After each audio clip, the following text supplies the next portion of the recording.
قال الملأ الذين استكبروا من قومه لنخرجنك يا شعيب قال الملأ الذين استكبروا من قومه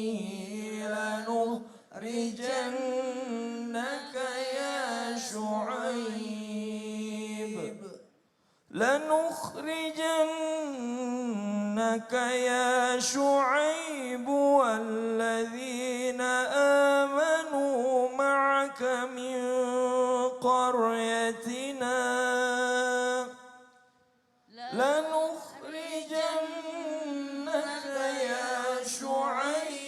والذين آمنوا معك من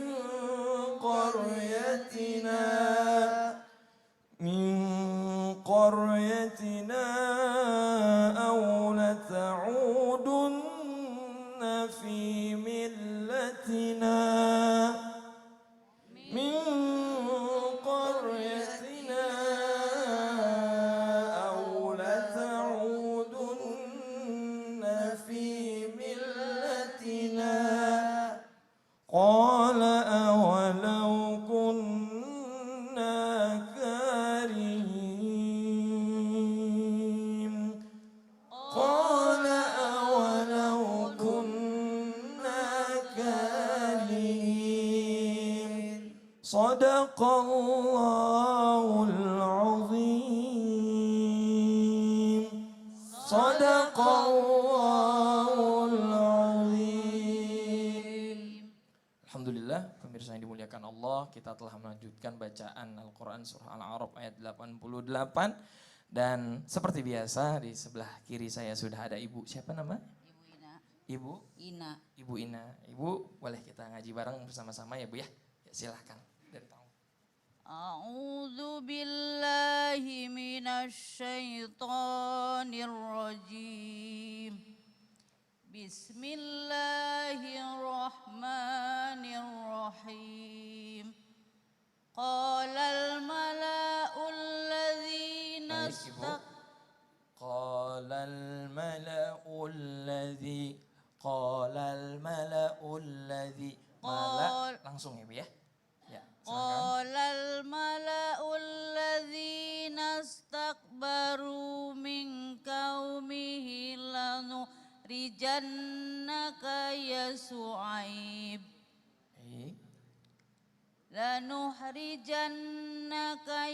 Shu'aib walladzina amanu ma'aka min qaryatina. Baik, ma'akanya Bu, kafnya itu kaf saja, jangan ditambah satu alif. Boleh? Ulang lagi. Walladzina amanu ma'aka min qaryatina. Lanjut. Min qaryatina aw lata'udun. Min qaryatina aw lata'udun. Ta'udun. Oh iya. 1, 2, 3 yuk. Min qaryatina aw lata'udunna. Min qaryatina aw lata'udunna fi millatina. Fi millatina. Di situ ada tasydid, jadi dibacanya harus ada pantulan millatina. Ya. Aw lata'udunna fi millatina. Ulang, boleh? Pelan-pelan Ibu. Aula ta'udunna fi millatina. Aula ta'udunna fi millatina. Ulang Ibu. Aula ta'udunna. Segitu dulu. Aula ta'udunna fi millatina. Baik, bagus. Qala awalau kunna karihin. Nah, alhamdulillah Ini ibu luar biasa, walaupun salah terus ngulang, salah terus ngulang, salah terus ngulang. Karena memang kalau baca Quran, kalau belum lancar memang harus diulang-ulang. Ibu ini sebenarnya bacanya udah lancar, tapi saya lihat tadi agak grege, grogi maksudnya ya. Reggae musik dong. Grege musik ya. Ini grogi ya Bu ya. Beda ya. Jadi Kita lagi belajar. sama-sama lagi belajar, jadi terus baca Al-Quran konstan, mudah-mudahan ini kita bisa menghatamkan Al-Quran ya Bu ya. Dan kalau salah tuh gak perlu malu sebenarnya. Nggak ya, perlu Ustadz, ya? malu, kalau salah Namanya langsung belajar aja juga baca. nggak perlu malu ya. Betul, nggak ada yang harus dimalukan. Gitu. Kan orang dari gak bisa, kalau mau bisa harus terus belajar. Yang dengar aja dapat pahala, apalagi yang baca. Masya Allah. Amin, insya Allah. Jazakallah khair, Ustaz. Sama-sama. Ibu terima Makasih kasih banyak, Ibu, ya. untuk waktunya. Sadaqallahul azim. Insya Allah. Ibu silakan duduk.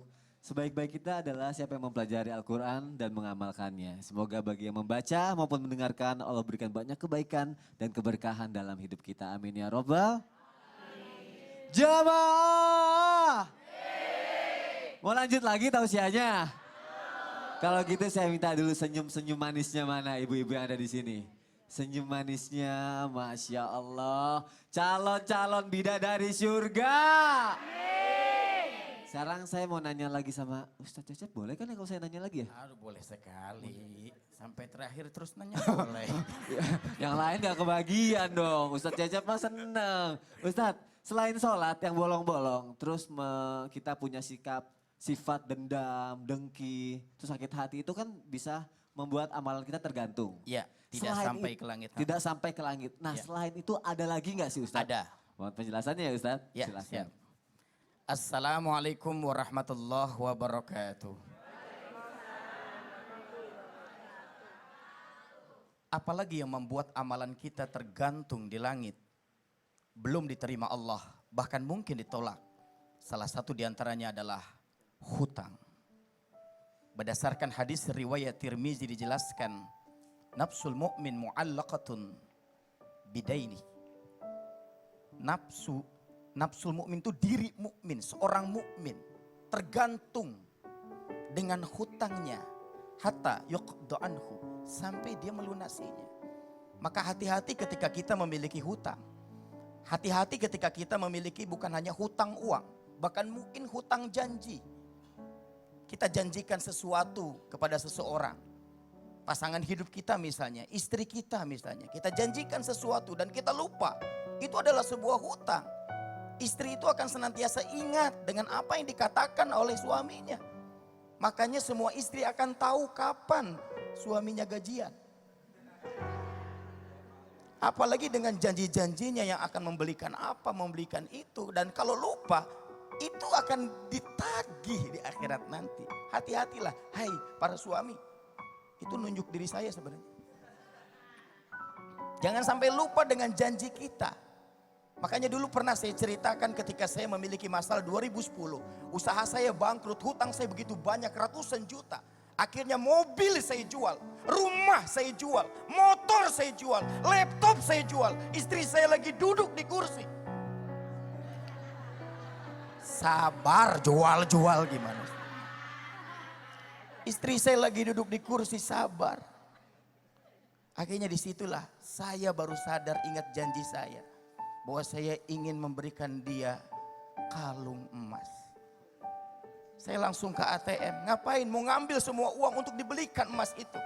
Saya masih ingat waktu itu habis Idul Fitri, di mana orang saling memaafkan. Saya tidak menyangka ATM 3 kali minta maaf sama saya. Karena saldo tidak mencukupi. Tapi karena saya ingat dengan janji saya, hutang saya, akhirnya Allah kasih rezeki. Ada uang itu 5 juta, saya belikan itu. Sesuai dengan apa yang dia inginkan. Di situ mulai kemudahan-kemudahan. Makanya ketika kita punya hutang, ada doanya, Allahumma inni a'udzubika minal hammi wal hazan, wa minal azzi wal kasal, wa minal jubni wal bukhl, wa min ghalabati dain, wa qahri rijal. Kita baca sama-sama. Allahumma inni a'udzubika minal hammi wal hazan, wa minal azzi wal kasal, wa minal jubni wal bukhl, wa min Ghalabatid dain. Wa qahri rijal. Tumpengen kompak banget. Kalau soal hutang semangat baca doa. Yang jelas adalah hutang harus kita bayar. Hutang budi, hutang puasa. Kadang-kadang kita mikirin hutang hanya kepada manusia, padahal kita punya hutang sama Allah. Tahun lalu, di mana ini Pak Ustadz? Nah ini juga harus dipikirkan. Jangan sampai kita memiliki hutang yang kita lupa untuk membayarnya. Jangan sampai kita memiliki masalah hanya gara-gara apa? Kita lupa. Padahal kita tidak mencatatnya. Jadilah manusia yang cerdas sekali lagi. Cerdas adalah mengingat apa kewajiban kita. Mengingat apa hak Allah.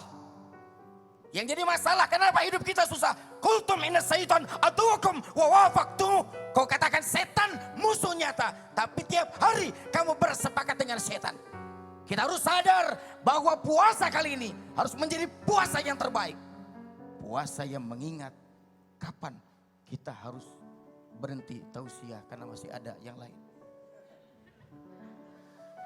Kenapa mundur? Enggak apa-apa. Saya aja yang duduk, enggak apa-apa. Enggak apa-apa. Jadi marahin di atas. Pak. Oh iya. Masya Allah, jazakallah khair Ustadz. Jadi hutang ya salah satu yang tergantung ya. Betul. Berarti kita jangan lupa ya Bu, kalau punya hutang harus diselesaikan ya Bu ya. Apalagi kalau pura-pura lu.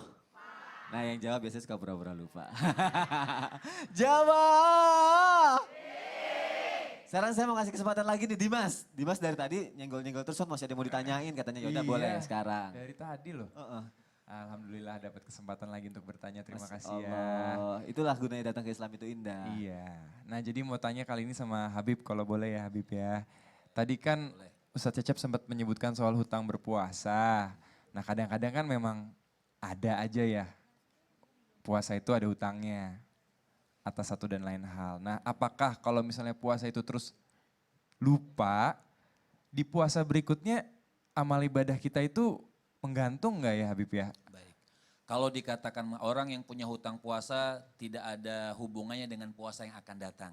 Cuman puasa yang sekarang ini yang wajib dibayar.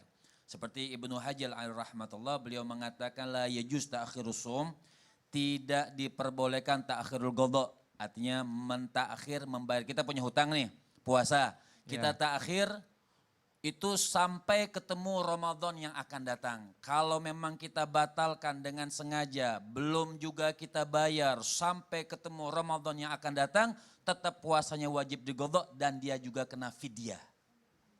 Jadi satu hari satu mud. Jadi 3/4 liter lah, tidak sampai 1 kilo, 3/4 liter. Harus bayar fidyah juga ya? Harus bayar fidyah. Tapi kalau dia membatalkannya dengan sebab sakit, misalnya dia tidak bisa qadha, tidak bisa bayar, masih sakit, ketemu Ramadan yang akan datang dia bisa puasa dan setelah Idul Fitri dia bisa qadha puasanya, tidak wajib fidyah karena dia membatalkannya karena sakit. Tapi kalau membatalkannya sudah karena sakit misalnya, tapi sudah sembuh, memungkinkan dia puasa tapi dia tidak bayar sampai ketemu Ramadan yang akan datang, maka dia wajib bayar qadha puasanya, juga wajib 1 hari 1 mud. Itu 3/4, artinya 3/4 liter, artinya sampai tidak sampai 1 kilo. Jadi bukan masalah ngegantung atau tidak ngegantungnya, puasanya insya Allah diterima, tapi yang utangnya itu yang belum diterima oleh Allah Subhanahu wa Dan Ta'ala. harus segera dilunasi. Iya. Gimana Dimas? Cukup. Udah kasih. lebih mengerti, jadi bisa langsung diaplikasikan insya Allah ya setelah ini Iya ya. harus dong. Masya Jangan Allah. ada yang hutang juga. Insya Jangan Allah. ada yang- Bukan mengaplikasikan hutangnya, maksudnya dibayar hutangnya gitu. Iya. Terima kasih Dimas. Jamaah. Yang jawabnya paling keras nanti boleh nanya. Tapi nggak usah deh. Saya mau kasih kesempatan untuk jamaah yang bertanya, tapi angkat tangannya aja. Angkat tangannya aja kalau gitu. Yang mau tanya boleh angkat tangannya. Ini yang belakang banyak nih. Ibu-ibu Oh angkat langsung tangan. berdiri. Boleh Ustadz, boleh ya nggak apa-apa ya. Ya sebenarnya tadi saya mau jawab itu. Yang tadi. Oh iya ya. Mm-mm. Oh, ya. Tapi aku enggak dipersilakan. Oh ya ampun. Berarti- Aku jawab dulu ya. Boleh, Boleh, deh, boleh, deh. boleh, Bu, boleh, nanti lanjut Nanti ya Bu dulu ya. ya. Nanti ya Soalnya, boleh. Ustadz kayaknya mau nambahin soalnya soalnya. Sony tak lihat catatannya di situ. Oh ada Sesbolana ya. nambahin. Ya udah, Sekali-sekali saya yang nggak skip lihat di berarti. sana. Itu saya semangat Ada banget kalau masalah utang. ada 3 orang yang utang puasanya sampai bertumpuk.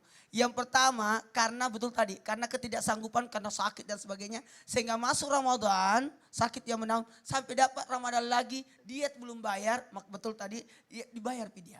Kemudian yang kedua, ada orang memang faktor sengaja.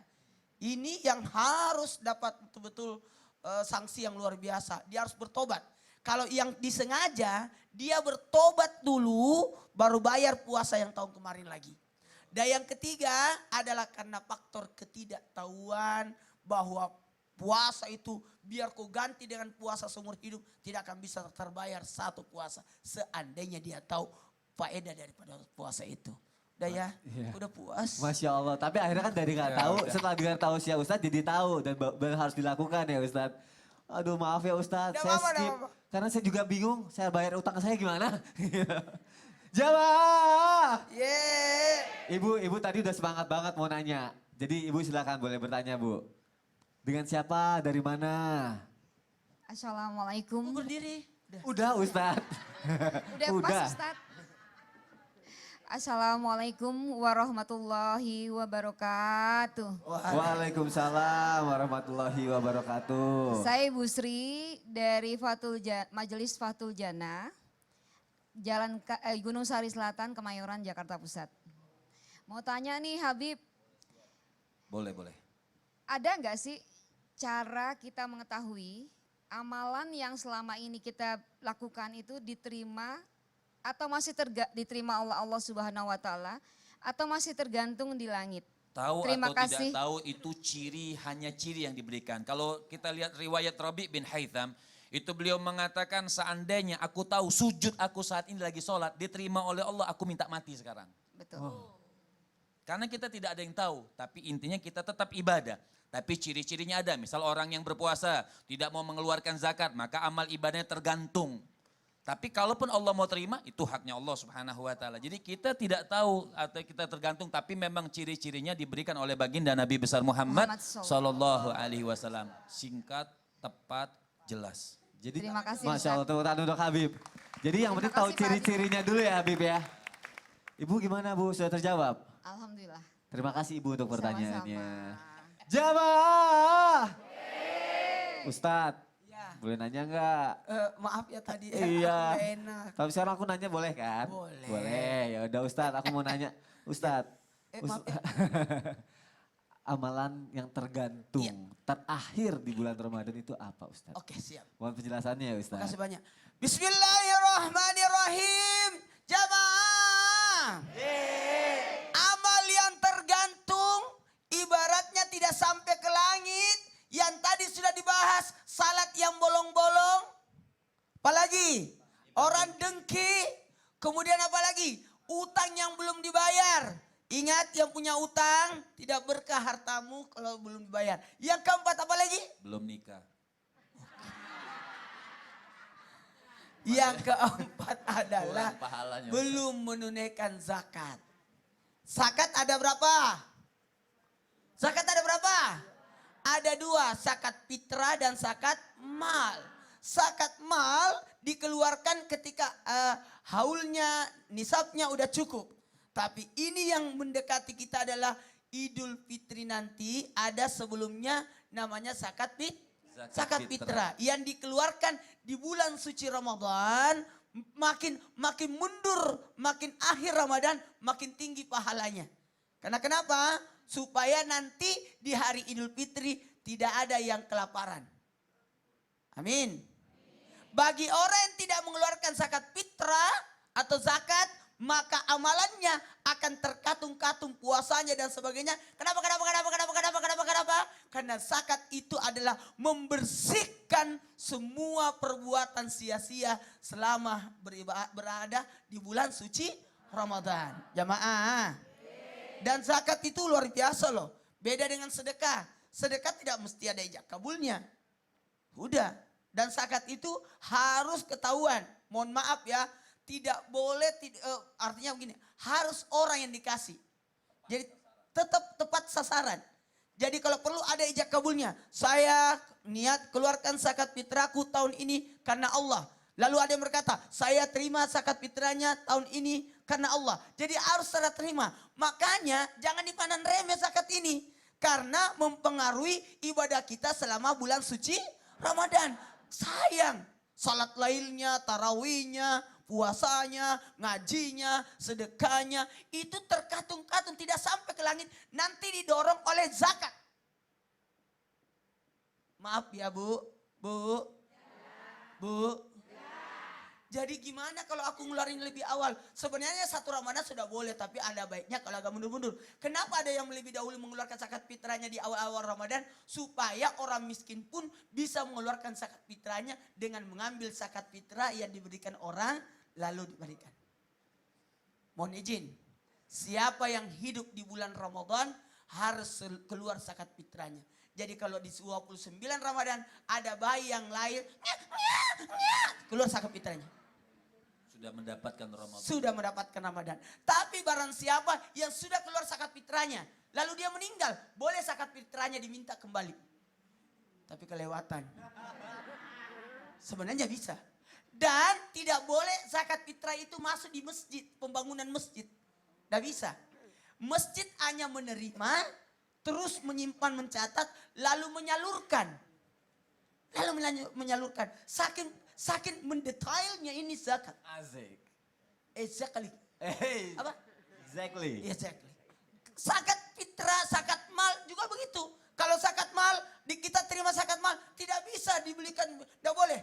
Tapi harus cari orang yang 8 golongan dalam surat Taubah. Fakir, miskin, amil, fisabilillah, orang yang tergantung hutan dan sebagainya. Ada 8 itu. Jamaah, zakat fitrah itu mensucikan orang yang berpuasa. Jadi seakan-akan bagaimana caranya supaya kita fitrah nanti di Idul Fitri, keluarkan. Jadi salat malam itu semua dosa-dosa disimpan di sini. Kemudian kita ruku, jatuhlah dosa-dosa itu. Saya harus berterima kasih sama Ustaz Cecep. Ustaz Cecep ini, tepuk tangan dulu buat Ustaz Cecep. Ustaz Cecep ini tidak pernah ibaratnya pesimis, tidak pernah buruk sangka sama Allah. Pernah dia 1 hari tidak dapat uang. Jadi dia pergi ke masjid, makan odong-odong. Maaf ya, Sasep. Pada saat ke masjid, dia simpan odong-odongnya. Dia masuk ke masjid berdoa, ya Allah hari ini aku tidak dapat tumpangan. Pas keluar dari masjid, hilang odong-odongnya. Lalu dia kembali lagi berdoa, apa salahku? Pas keluar dari masjid, alhamdulillah ada odong-odongnya. Karena salah keluar pintu. Jadi karena itu alasannya. Iya. Jadi bicara masalah zakat, Iya. zakat membersihkan semua yang sia-sia. Semua yang sia-sia. Dan zakat, ketika orang tidak mengeluarkan zakat berarti dia sudah meruntuhkan ibaratnya sendi Islamnya. Karena termasuk rukun Islam adalah zakat. Masya Allah. Jazakallah khair. Iya. Ustaz. Jamaah. Setelah ini kita masih akan mendengarkan tausiah dari Ustadz Kafi dan juga amalan dan doa dari Habib Muhammad Syahab. Doanya seperti apa ya? Amalannya seperti apa ya? Makanya jamaah disiapin catatannya dan jangan kemana-mana, tetap di Islam itu indah. Jamaah, oh jamaah, alhamdulillah. Amalan kita semoga